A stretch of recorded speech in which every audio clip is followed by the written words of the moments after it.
Gracias una vez más por seguir. Abordamos lo que hemos venido a llamar la reacción progresista a la crisis de 1898. Utilizamos el término progresista como un denominador común por su sentido de rechazo a la posición ante el desastre de los distintos bloques sociales que habían quedado excluidos del turnismo del poder implantado por el régimen de la Restauración canonista. Recogemos las siguientes reacciones. Se dio un reforzamiento de los movimientos nacionalistas en Cataluña y el País Vasco. Hubo un avance de los partidos republicanos y de los movimientos obreros. Se expandió el anticlericalismo.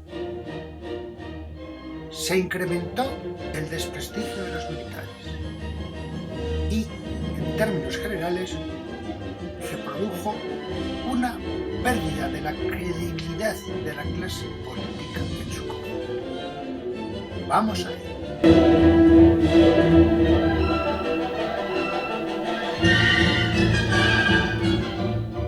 Empezamos hablando de Electra, éxito teatral de Pérez Galdós. Electra es una obra de teatro de Benito Pérez Galdós, estrenada en el Teatro Español de Madrid el 30 de enero de 1901. Constituyó un éxito y, a la vez, un escándalo nacional con las dos Españas, la tradicional y la progresista, enfrentadas como auténticas protagonistas del drama. El modelo de Galdós es la tragedia Electra, que había sido tratada por Esquilo, Sófocles y Eurípides en la Grecia clásica, presentándonos el triunfo de una mujer sobre los poderes establecidos. En la obra de Galdós, Electra es una joven huérfana, ingenua y vital, que vive bajo la tutela de doña Evarista, una mujer autoritaria y profundamente religiosa. Electra mantiene una relación afectiva con Máximo, un joven ingeniero, racionalista y progresista, que representa la ciencia, la modernidad y el pensamiento libre. Sin embargo, la joven se ve atrapada por la influencia de Pantoja, un personaje ambiguo y manipulador, vinculado al clero y al fanatismo religioso. Pantoja convence a Electra de que su amor por Máximo es pecaminoso y que debe expiar una supuesta culpa familiar, empujándola hacia una vida de renuncia y encierro espiritual. A lo largo de la obra, Electra atraviesa una crisis moral y psicológica, lucha entre el amor, la libertad y la razón frente a la superstición, la obediencia ciega y el miedo inculcado por la religión malentendida.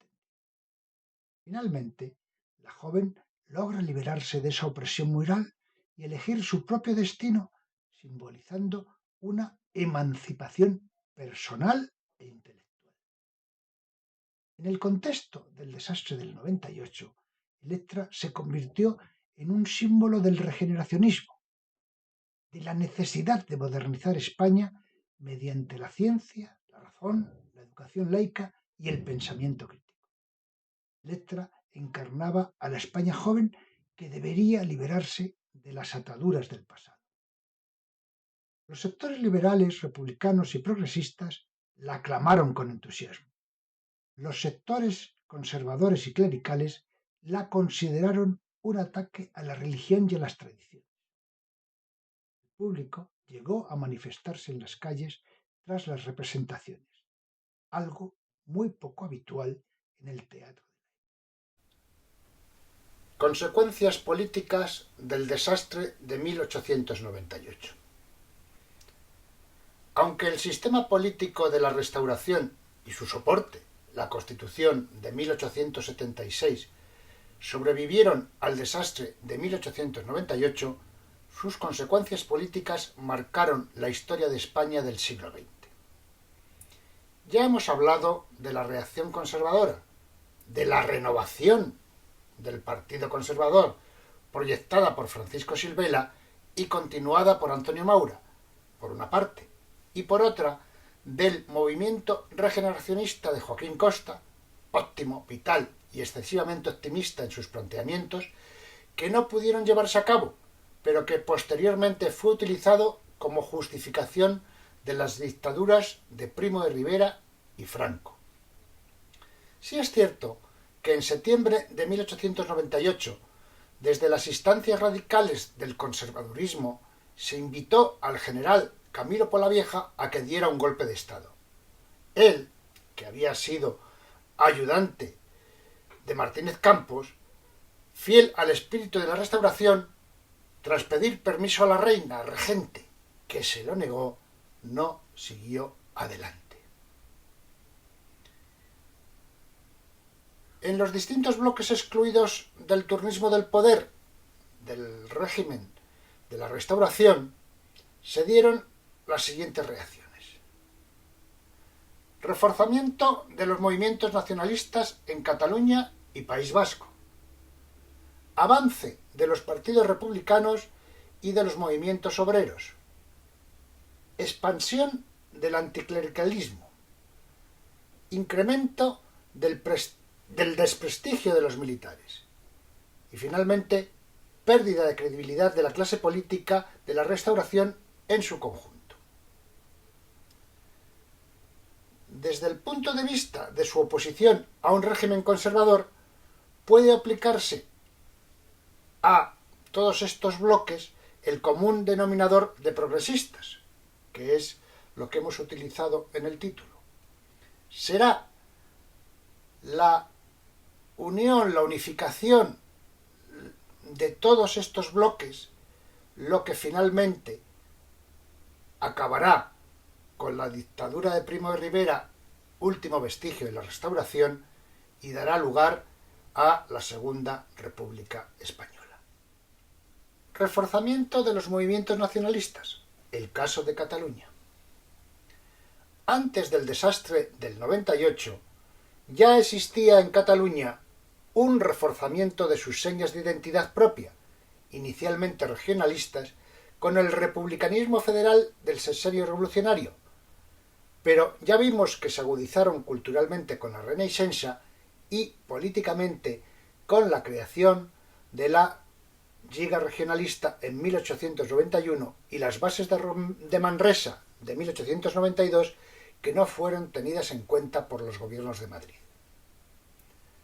La derrota en la guerra con los Estados Unidos demostró las limitaciones del régimen de la Restauración y se cuestionó de manera total las imposiciones a una periferia más desarrollada económicamente y, en consecuencia, con un mayor peso de la burguesía. El sistema de manipulación electoral basada en el caciquismo encuentra cada vez más dificultades debido al crecimiento de la población urbana entre la que los partidos van adquiriendo cada vez más importancia. En 1906 estalló una grave crisis en Cataluña. La victoria de la Lliga Regionalista de Francesc Cambó y Prat de la Riba en las elecciones locales de 1906 alarmó al ejército, que veía en peligro la unidad de España.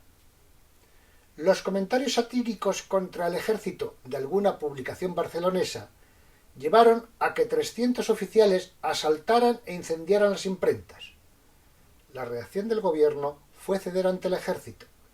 En 1906 se aprobó la Ley de Jurisdicciones, que identificaba las críticas al ejército como críticas a la patria y pasaban a ser juzgadas por la jurisdicción militar.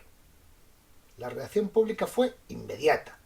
Una nueva coalición, Solidaridad Catalana, consiguió una clara victoria electoral en 1907, reduciendo drásticamente la representación de los conservadores y liberales en Cataluña. Reforzamiento de los movimientos nacionalistas. La cuestión vasca. Previamente al desastre del 98, en la zona más industrial de las provincias vascongadas, Vizcaya, había surgido el nacionalismo vasco. Se pueden encontrar dos raíces. Una de reivindicación de los fueros, suprimidos formalmente por Cánovas del Castillo en 1876, tras el fin de la Tercera Guerra Carlista. Lo que representaba una agrupación de la burguesía vasca en defensa de sus intereses. La otra, en una sociedad profundamente católica, tiene que ver con un rechazo al socialismo. Como zona industrial, Vizcaya y muy especialmente Bilbao reciben emigrantes de otras regiones, obreros, que convierten a aquella provincia en el primer bastión del socialismo. El violento rechazo de esos emigrantes, maquetos, enarbolados por el Partido Nacionalista Vasco, creado por Sabino Arana y su hermano Luis en 1895, tiene los mismos visos de repulsión al emigrante que hoy en día se plantea la extrema derecha europea y norteamericana. Por otra parte, el historiador Juan Pablo Fusi sostiene que el nacionalismo vasco va más allá de la reivindicación de los fueros. Dice que ambicionaba reuskaldurizar una sociedad profundamente castellanizada con unos fueros que, en definitiva, eran un pacto de acatamiento al poder del rey y que tras la victoria electoral de 1901 en Cataluña de la Lliga siguen su ejemplo. Sabino Arana ya había resultado elegido diputado por Vizcaya en 1898. En 1907 conseguían la alcaldía de Bilbao, pero retrasaron presentarse a las elecciones generales hasta el año 1918, en las que lograron 6 escaños, porque presentarse a las elecciones generales representaba reconocer la soberanía de las Cortes españolas.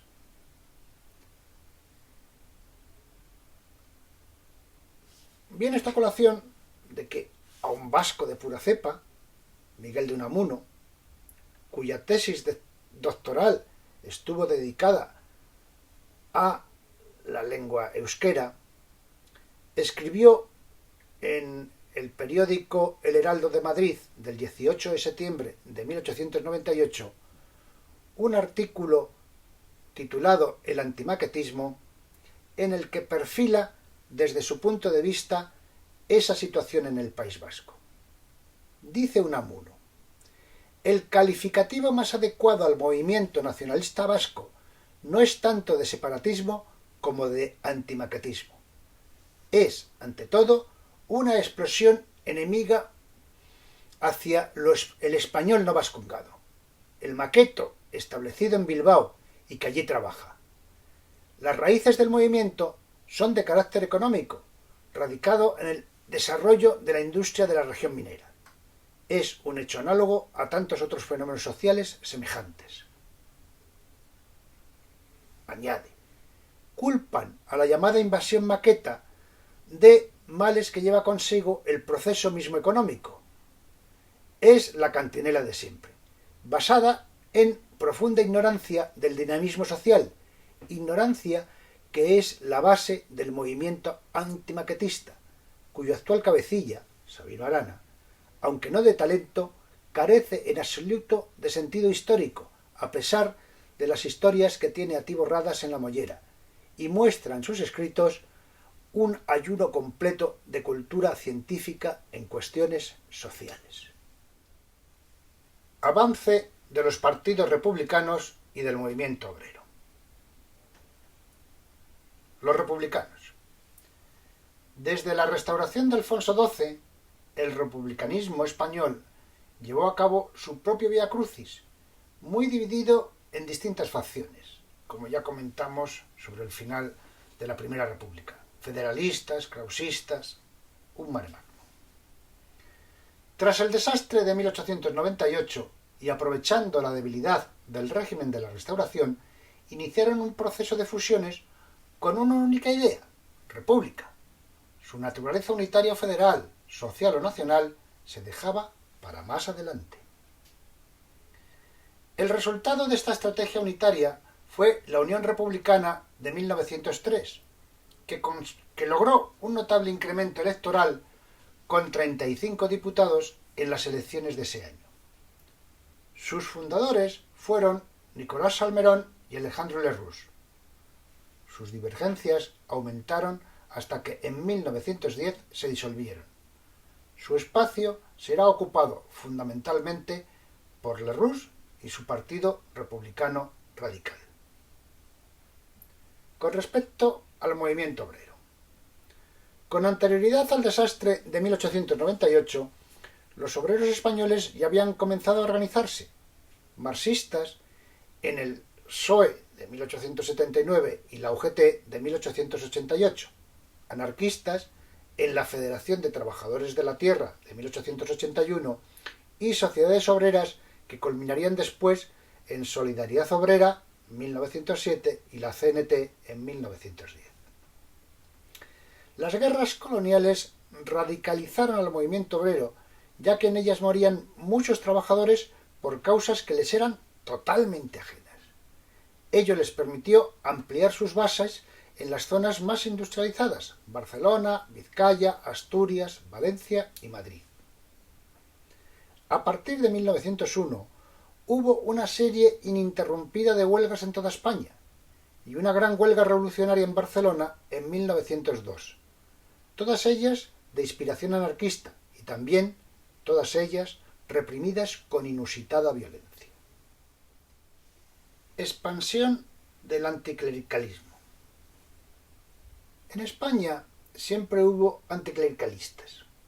Las capas más bajas de la sociedad decimonónica asociaban a la Iglesia con el poder, el lujo y la opresión.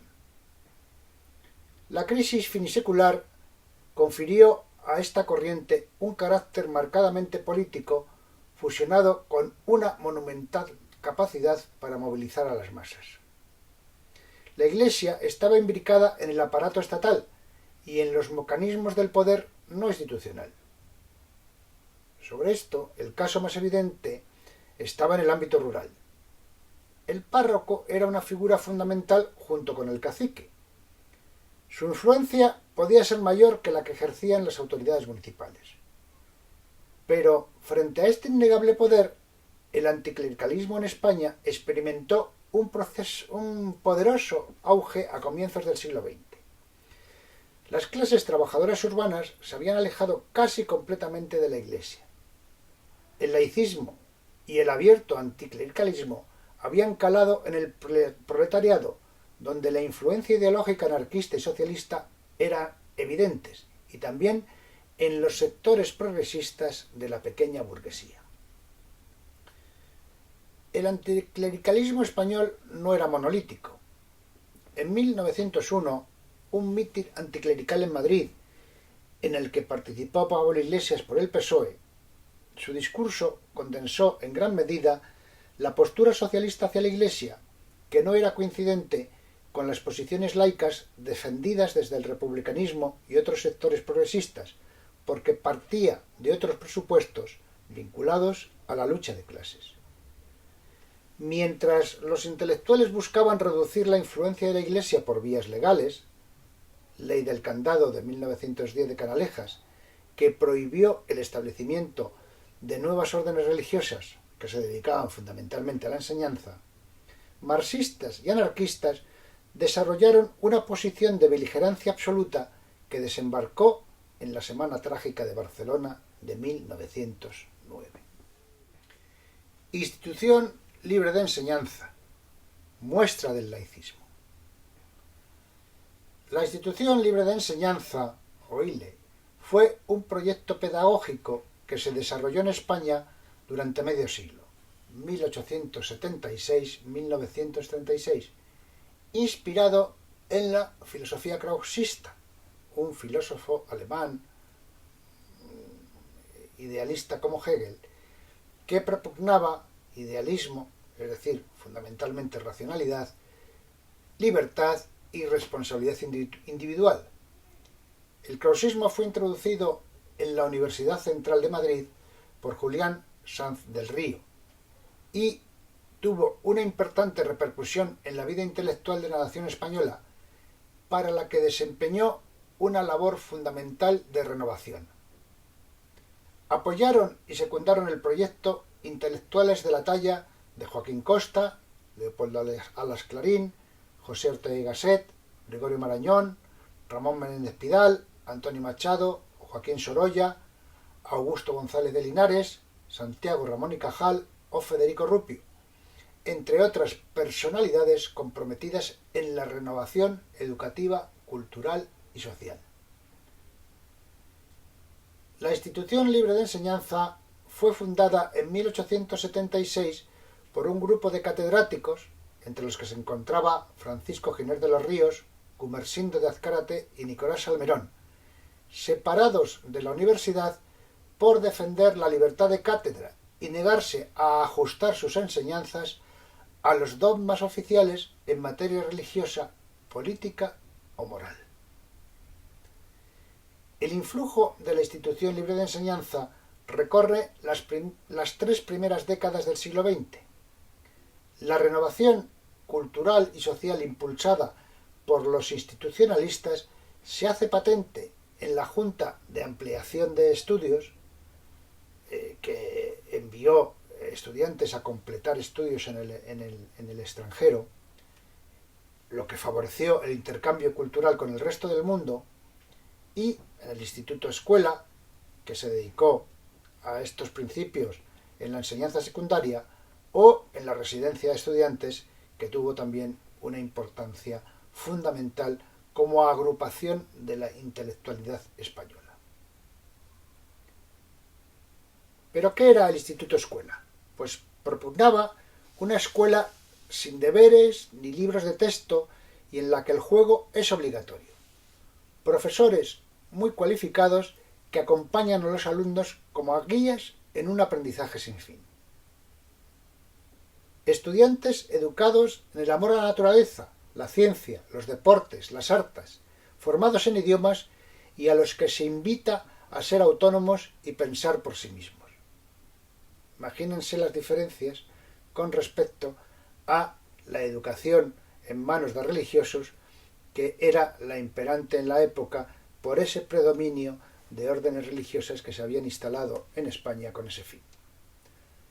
Todos estos principios pedagógicos de la Institución Libre de Enseñanza, que resuenan rompedores y pegados a nuestros días, fueron ideados y trasladados a la práctica por el docente, filósofo y ensayista Francisco Giner de los Ríos, Ronda, Málaga, 1839, Madrid, 1915, a principios del siglo XX, a través de la fundación de la Institución Libre de Enseñanza y de sus colegios e institutos satélites.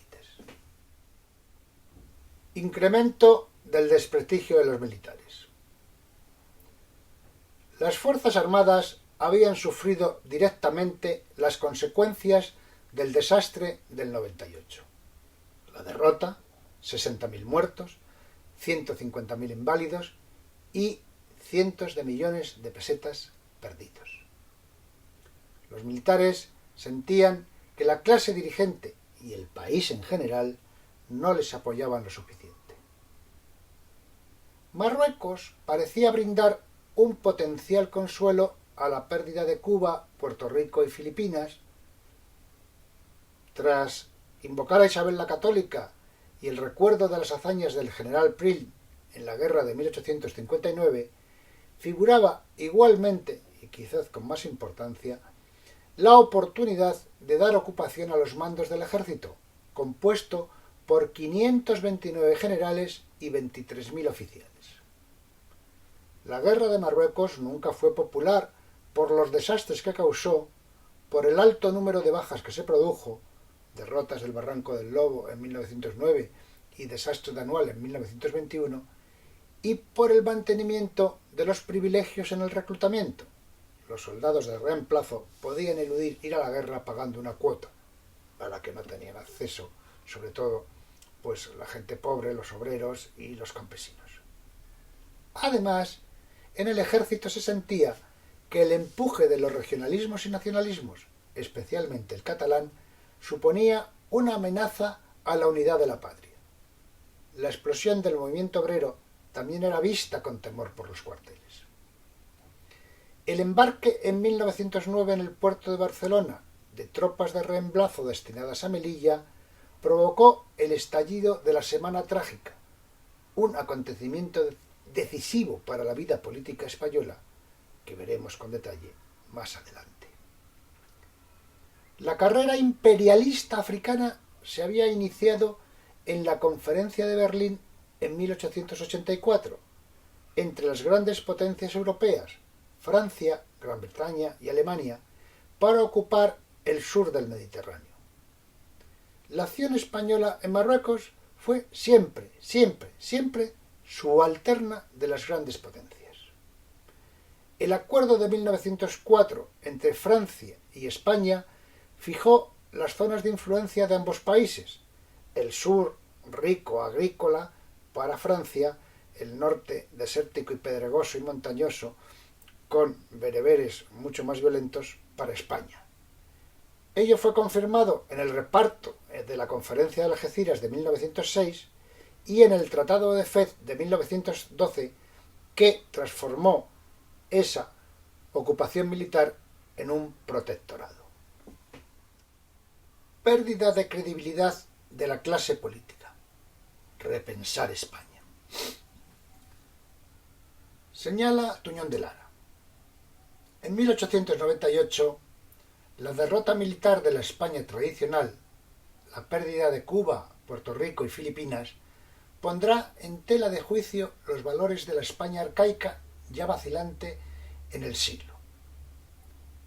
Siglo que marcará sobre todo el fracaso de las estructuras políticas y sociales obsoletas, la quiebra de una España que se aferra desesperadamente, como un náufrago, a las imágenes de la bella época imperial.